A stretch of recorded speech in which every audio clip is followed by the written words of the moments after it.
The Napoleonic Wars, fought between 1803 and 1815, featured armies on a scale never before seen in European history. While Napoleon's genius secured battlefield victories, the sheer size of his armies, and those of his enemies, made traditional supply lines obsolete. This reliance on the immediate countryside to feed and equip hundreds of thousands of soldiers turned the vast majority of Europe's civilian population into involuntary victims of the conflict.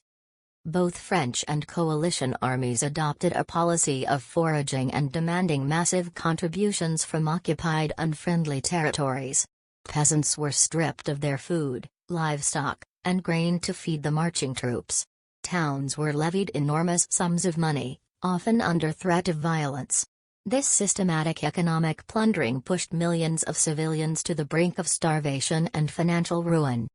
In occupied territories, this extortion was amplified by extreme brutality.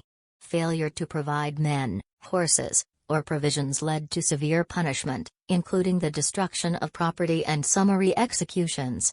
For the civilian population, the arrival of either army often meant ruin, regardless of the cause they supposedly fought for. The injustice reached its brutal peak in regions where popular resistance flared up, most famously in Spain during the Peninsular War. The Spanish people launched a vicious guerrilla war against the French occupation. The French response was one of brutal counter-insurgency.